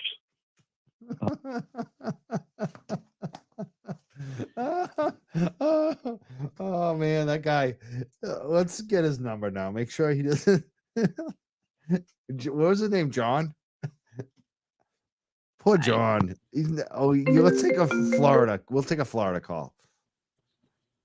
This is definitely not John. Who's on the phone now? Hello. Hi. This is Jimmy. Hi. Jimmy, what's up? Was calling about Brandy. I'm not a hacker. I watched your conspiracy the other day and listened to it on the way to work. And you were talking about somewhere right there. There's like, they're trying to say all this happened in like less than whatever, 10 minutes. There's 10 minutes there that's not really that's not right on their part, I guess. That she didn't have enough time to do everything they're saying. Yeah, the 10 minutes where she's did. parked or like that she's on Fairview, and then everything they say that happens is like within a 56-second time frame. Yeah. And it doesn't work. It doesn't and work. How about Yeah. the dog? Right. I've listened to a couple of things from you and Turtle Boy, and don't none of that add up. My other thing is about the dog marks. How are they dismissing the dog marks, and how can they explain that they just got rid of a dog they've had 7 years to the family? Yeah, that's another thing too. 7 years is not like, oh, I got a puppy for Christmas and I realized I can't handle it. 7 years is, a long time to have a dog. And then conveniently that dog is now, like rehomed or whatever. According to Coffin Daffer, it's like living its best life in Vermont or something, I think is what she said. I don't remember, but I have some theories about the dog. Anyway, I don't know many people that do, but yeah, I mean, that's a long time to have a dog. And then all of a sudden to have the dog, rehomed after that time. And if it's because of dog attacks, then rehoming it to somebody else, or not because of dog, if it's because the dog is attacking people, rehoming it to somebody else isn't going to make sense. It's not like all of a sudden, oh, well, if you're, in Vermont now, you're not going to, try to rip people's heads off or whatever. Like that's not really how that works. So none of that made sense to me either. I don't think it's, I don't think it checks out either. Me neither. Turtle Boy said them arresting him was a gift. What do you say about that? I think it was. I mean, obviously, he got on every news station. The first thing he said is, he wanted to ask them, the news reporters, to ask them about the plow driver. I mean, he got more information about the case out. I think it was good for him. Yeah, the plow driver you would think would have been the first thing they'd have went to. I don't understand why they wouldn't Yeah, have it talked to got him. a lot more eyes on it. Lucky. Yeah, Lucky he's being able to look right down on everything. Yep. The plow driver is something that I think is really interesting too, because I like my ex-husband was a plow driver, and one of the things that he always would talk about is like they have the trucks sit up and they're very well lit so that you can see off to the side, because he said people will be out there no matter what time it is. People will be out there like shoveling snow and stuff, and so he said like you have to have good visibility and you have to pay attention. There's always stuff like kids and bikes and whatever. So I've always heard from him and all of his friends, like how you can see everything up there, and and they drive the same routes. Like this isn't like you get well. I'll say that so then like when you're sitting up that high and you see down, like you can see a lot more, and to have the the same route, like you're going to notice when something's off or when something's not normal, because they drive these same routes for long periods of time, because once they're used to it, they keep driving it. So it's, if he says that he's sure that he didn't see it and he drives this same route all the time, and he says nothing was out of the ordinary, You get to know every bump in the road. yeah You get to know every bump in the road when you do the same thing all the time. You see everything. So I don't know. Anyway, Brandy, I've been a subscriber for, I don't know, 5-6 months, something like that. We love you, and I'm glad you do all the work, and I get to just listen and go from there. Thank you so much. I appreciate it. Thank you for all calling. right, honey. You have a good evening. You too. Have a great evening. Yes, sir. Thank you. That was great. We've had a lot of good calls tonight. Yeah. I will say about the dog, the rehoming thing, because I've done a lot of dog rescue specifically, and we even have had some situations in my town with dangerous dogs that had to get rehomed. And generally the way that's done, is the animal control officer, or even like a local dog trainer or a group like us or a rescue, will often have them placed with someone who is experienced, with a rescue type, rehabilitation, so that we don't have to put the dog down. So that could have happened. And I think if that did happen, we should know about it. Like that would probably be done through, like, locally in my town, that happened with an animal control officer, help place that dog to a rescue out of state with plenty of room at a place that's a sanctuary for dogs that are troubled, to keep them away from people. It's like a farm. And there's documentation of that, right? Yeah, absolutely. So that's another like weird, the fact that we don't know is kind of weird. Like, because I think it would be unusual for them to place that dog in some unsuspecting pet owner's hands. You know what I mean? That would be kind of, I agree. I think that they probably did it to a rescue or something like that, or an animal trainer, somebody that specializes in that stuff. We're almost out of time. Let's take this call, because we do have a call on the line. Make it a good one. Hopefully this is a good one back. Be a little quicker than some of the past ones, please. Who's on the phone right now?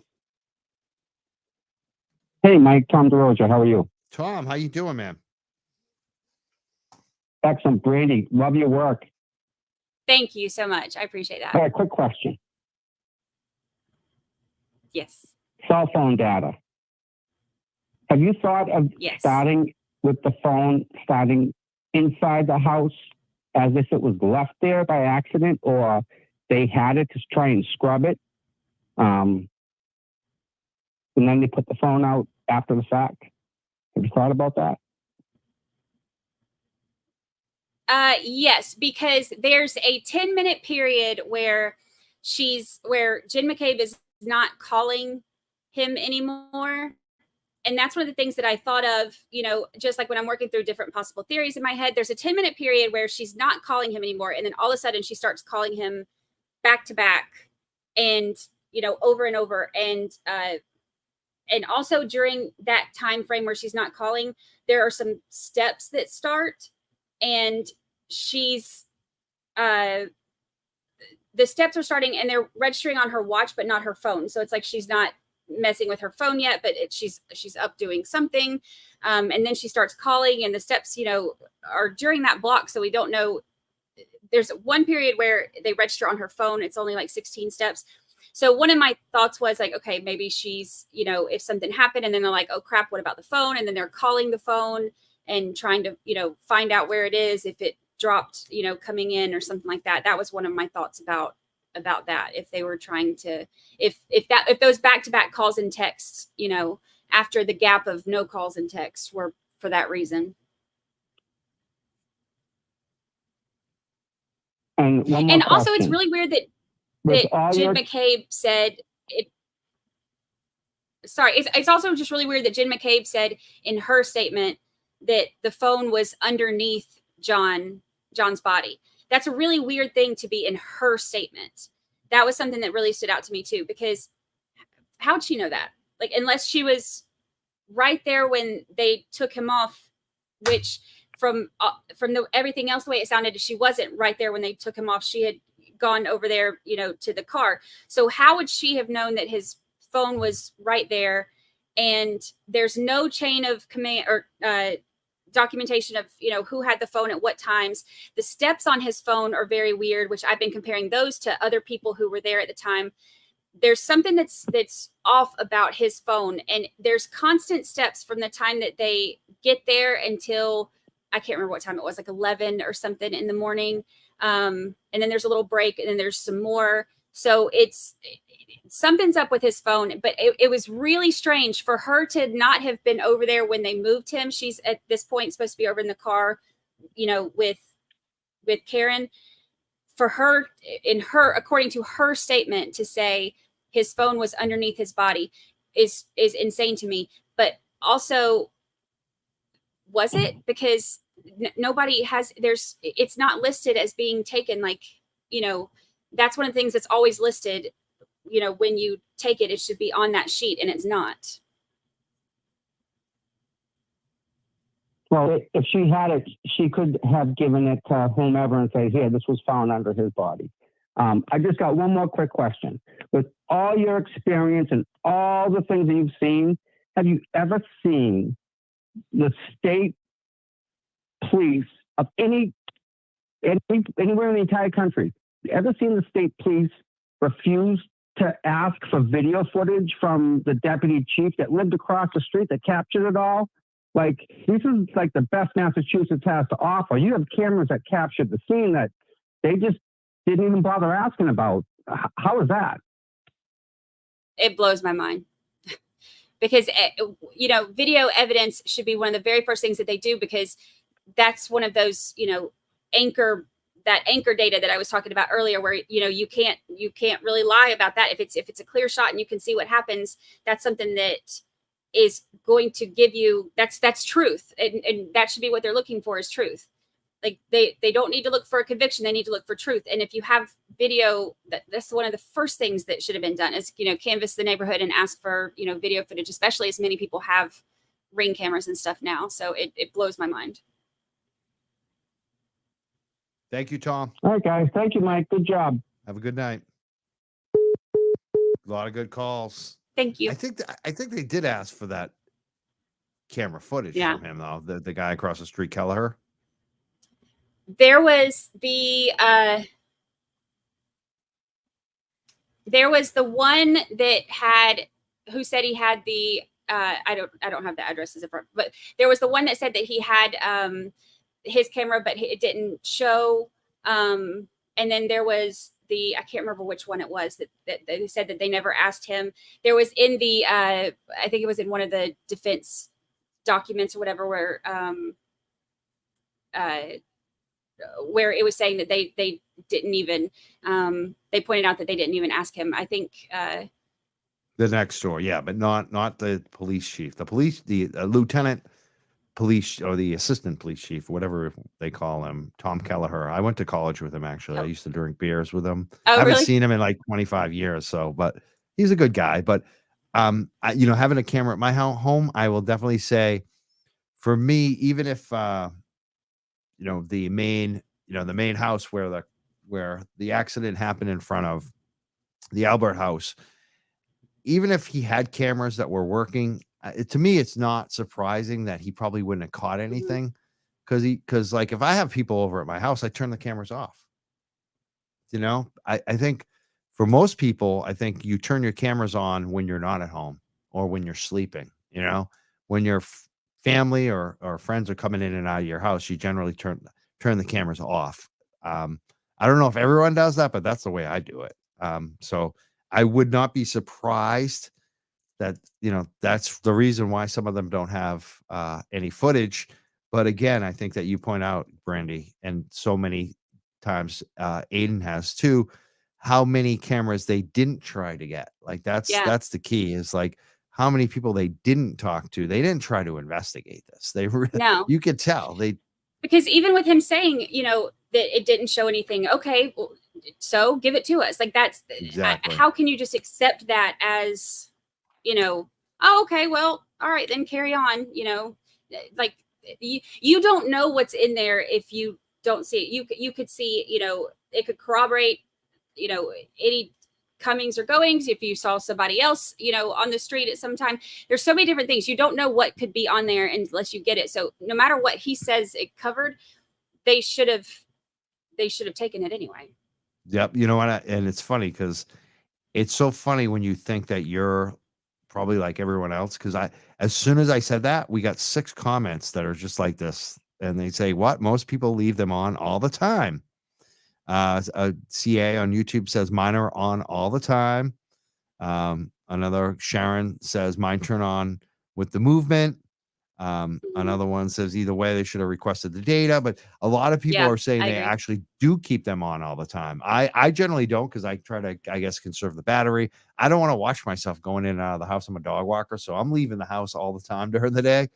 Maybe I'm different than everyone else. So it's interesting. A lot of people say that they do keep them on, especially at night, is another comment. So yeah, I keep mine on. Yeah, there you go. Yeah. So I guess we're all different with those cameras. Yeah.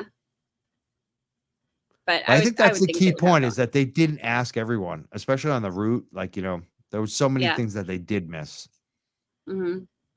Because even like somebody, you know, further down, like if they're not asking them for it, or, you know, requiring them to get, or whatever, you know, then who knows what you can see. If you can see, you know, taillight here, or you can see another car, you know, speeding away there, or you don't know what could be on there. And to not even try, and to not, you know, to not ask him to give it over anyway, you know, even if he says that there's nothing on there, just it blows my mind.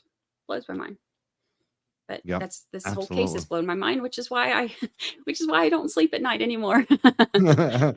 So what? Oh, I don't even put the phone number out anymore, and they're still calling us. Well, let's take one more.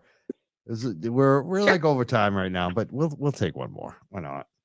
Actually, it could be the same guy. Hi. Who's this? Hi, Mike. It's Joanne. Joanne. Hi, Joanne. I think you're a regular caller. How you doing tonight? Doing good. Once I just figured out I have to mute the podcast to hear you. I was there in double ring last time I called, but it's great listening to you and Brandy. I found you both through TV. I've been a long time, of Turtle Boy, and the Glare as well. He's amazing. I think he's funny. I just have 2 questions about Michael Proctor's investigation.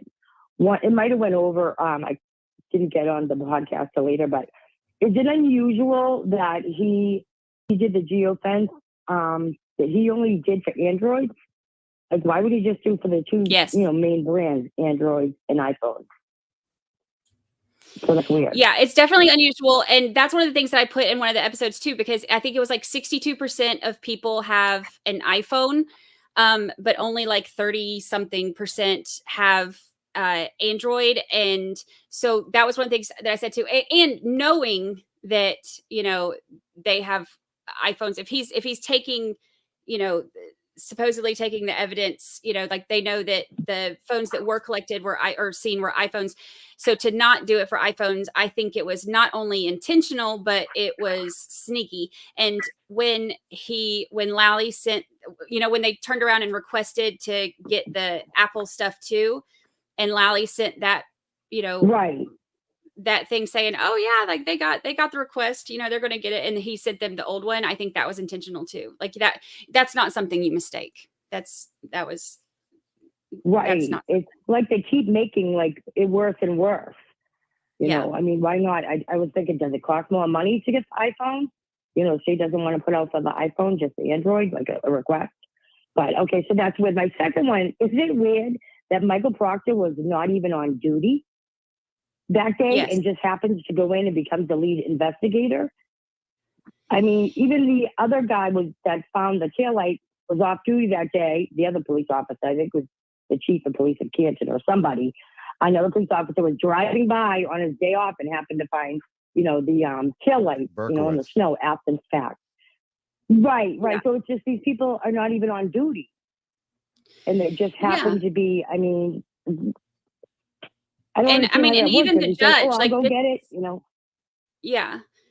Like, I think that it just goes to show that all of the people who don't have jurisdiction, people who weren't, they weren't up, it wasn't their turn, they were off, whatever. All the people who are literally interjecting themselves into the case are all people who have some kind of connection or tie to the Albert and McCabe families. And that is alarming, between, like you said, Berkowitz and Lank, Proctor, the judge, that's too many people inserting themselves into this where they're not supposed to be, and for it to just be a coincidence. Right. Yeah. And for them not to think anybody would even question that, it's crazy. But I think maybe the state just they're committed now, and they have to just go with these, changing their stories and, other stuff. I mean, I don't see how they can overlook it, but it seems like they're pretty committed to it now. Yeah, which is stupid because, it took me, like a few hours to go through all of the reports and put it together that their new theory about, their timing and stuff goes against literally every other thing that they've said. Everything that they've said previously would have to be wrong for their theory to be right. Yeah. Right. They're winging it. They're just going along with whatever comes up next. Right. Okay. Exactly. Well, I don't think this will go to trial. I think it has to be, dismissed. I don't see how they can bring her to trial. It's going to be interesting. Thank you so much for calling in tonight, Joanne. All right. Thank you so much, both. Have a good night, guys. You too. A regular caller. Good questions. We have really good informed callers, don't we? I mean, that was just amazing, Brandy. Yeah, the callers are great.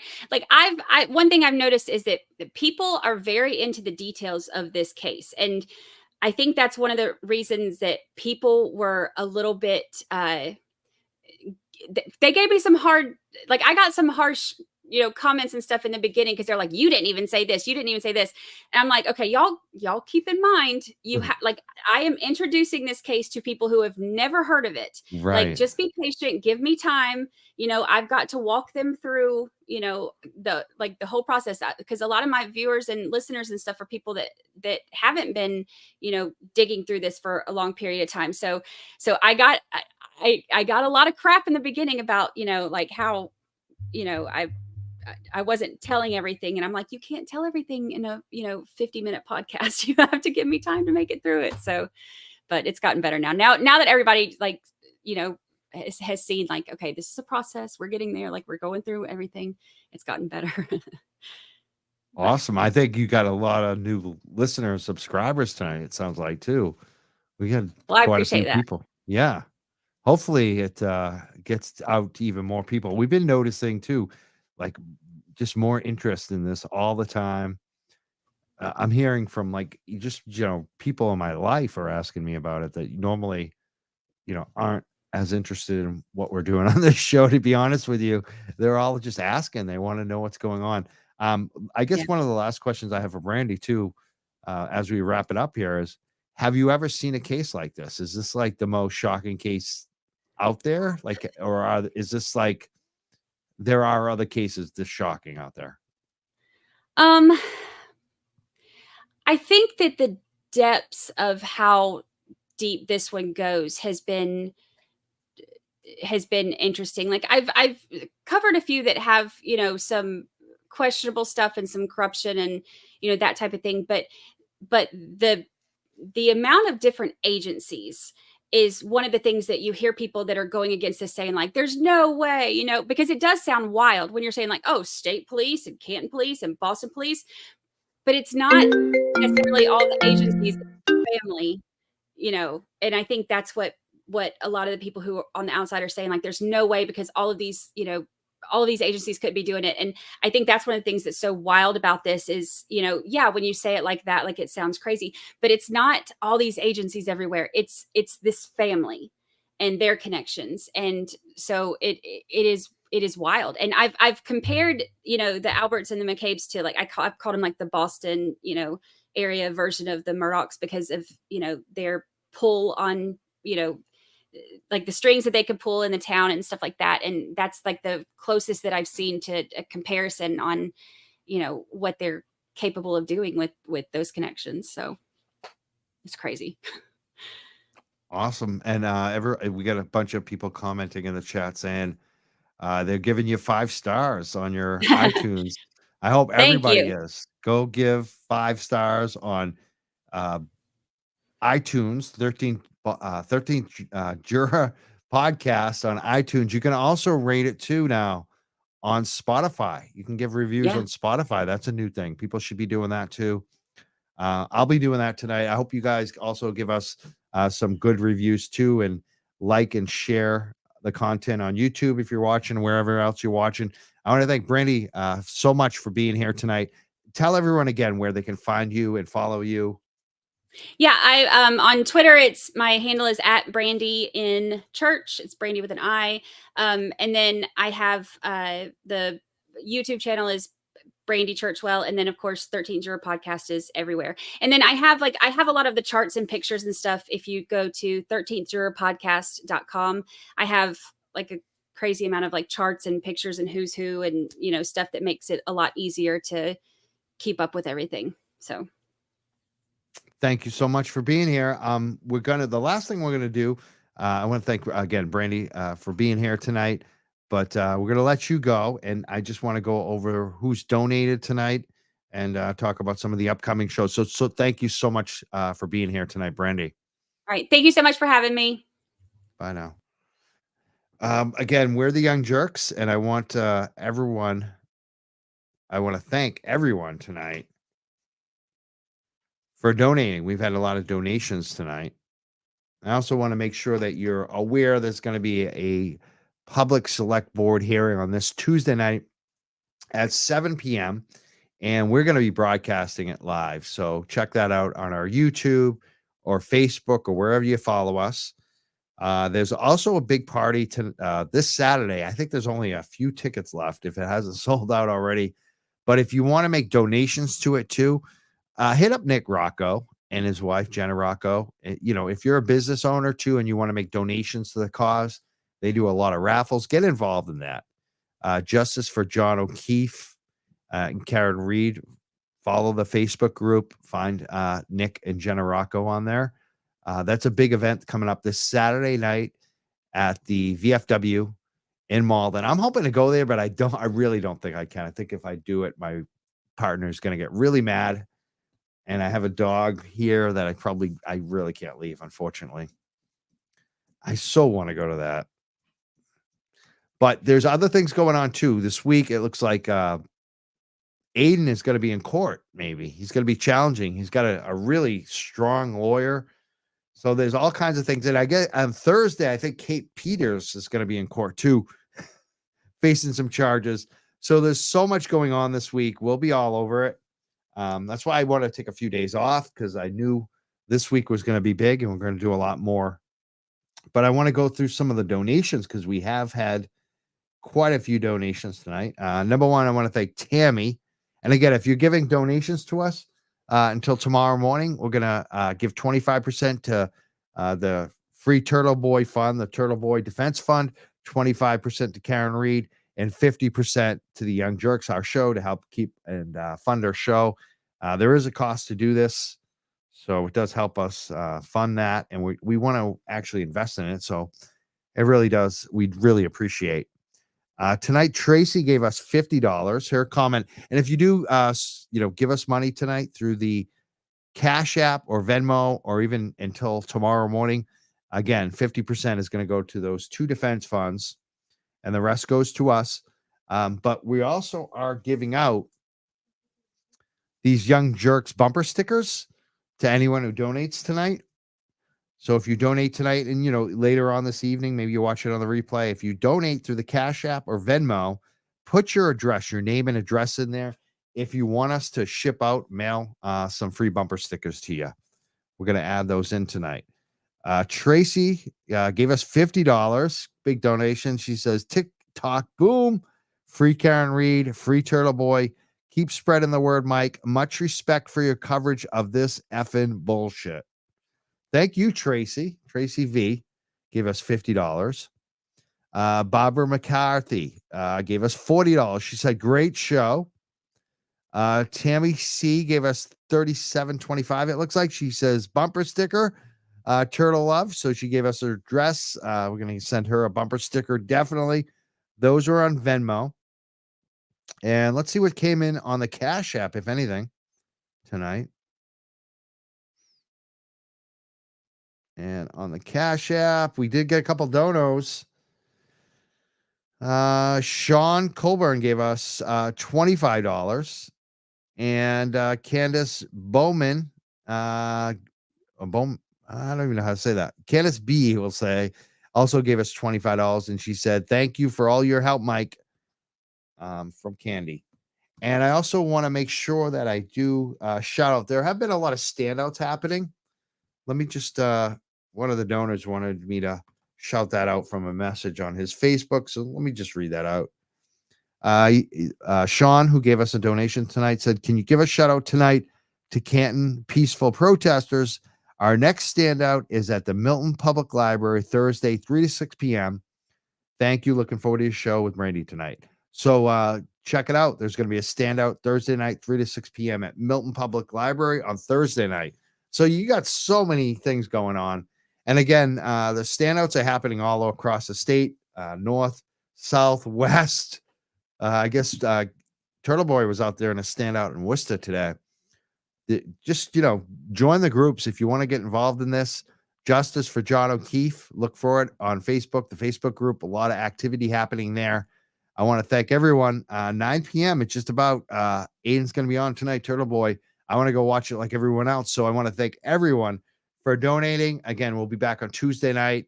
We will see everyone then. I want to thank Brandy from Conspiracy in Canton, the series she's doing. It's a controversial case of Karen Reed. She just put out part 5 from the 13th Juror podcast. Brandi Churchwell, who was on the show tonight. She was awesome. I want to thank all of our great callers and especially all the people who have been donating to us. Thank you so much. And again, we're going to see you again on Tuesday night. We're going to be watching to see what happens. Public comment is coming back on Tuesday night. It'll be interesting to see if Chris Albert shows up. He shows up to court for Turtle Boy. Hasn't been showing up for his official duties on the select board. So it'll be interesting to see on Tuesday night, does he come and face the music again? Again, we're the Young Jurks. This is Mike Crawford. And I just got another donation before we go off the air here from Sherry H. She gave us $25. She said, yes, bumper sticker. Great show tonight. So she's going to get a bumper sticker too. She just sent over her address. I want to thank her for donating as well tonight. We've had some great donations.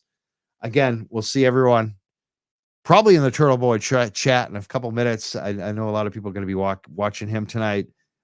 Turtle Boy is on, yes, at 9 p.m. We'll all be probably watching him right now. Again, I want to thank everyone We'll see you soon. But we begin with a developing story. Boston police officer John O'Keefe was found face up in the snow on Saturday morning outside a home currently occupied by people known to O'Keefe. Officer Saraf observed the victim to be cold to the touch, no signs of breath. He was transported to the Good Samaritan Medical Center where he was pronounced dead. State prosecutors accused Karen Reed, who was O'Keefe's girlfriend, of backing into him and leaving him to die in the snow. Reed and the victim had been out drinking at a couple of bars in town the night before when they were later invited back to a home on Fairview Road. She stated that she dropped the victim off and left. Reed's attorney says she tried to call O'Keefe and had no idea anything had happened to him. Reed pleaded not guilty to manslaughter, motor vehicle homicide, and leaving the scene of a crash causing death. An investigation into the death of a Boston police officer in Canton has taken a turn. Lawyers for the woman under arrest not only say their client is innocent, they're alleging a cover-up. Prosecutors point to pieces of a broken taillight as evidence, but her lawyers argue the police report was altered. First got to that scene at 6 a.m. and did not find a single piece of taillight. And then 12 hours later, boom, they found taillight everywhere. People in this town are scared of the people who are supposed to protect and serve. I don't think there's any kind of conspiracy or anything like that. They say there were a lot of people at the home that night, and one of them Googled how long to die in the cold hours before Reed would have known O'Keefe was missing. This is not a Hollywood star. This is an accused murderer getting a standing ovation as she enters the courtroom. What is going on out there?